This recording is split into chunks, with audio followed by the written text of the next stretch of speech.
Well, new information now on that trench collapse that killed a construction worker in Grosse Pointe Woods. Crews are about to re-enter the trench. They're planning to recover the body, and we have live pictures right now from Chopper 7.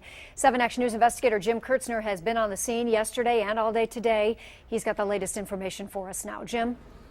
Joanna and Jeff, they've made the most progress just within the last hour.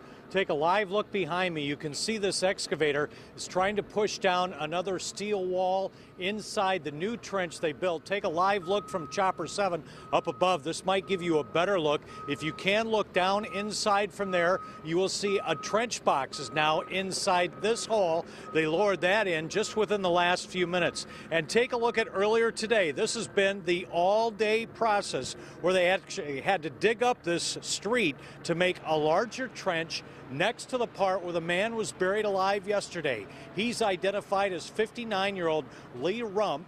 He was trying to dig a trench yesterday into a sewer main underneath this street for a new home that was being built. He was part of a crew of 3. He actually climbed down into the trench on a ladder when the soil collapsed on top of him during the noon hour. Rescue workers got here. They were able to free him. They could talk with him.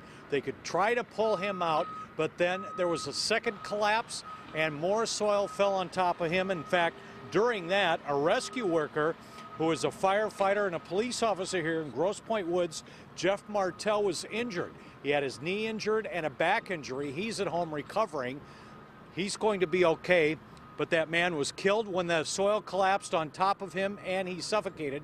His body is still underneath the soil. They do have a rope attached to him, so they know where he is. But once they get this trench box and these other walls in place, that's when all these rescue workers will go in and finally dig this man out. I can also show you just outside of camera range. They also moved in some lights, so they are expecting to work after sundown.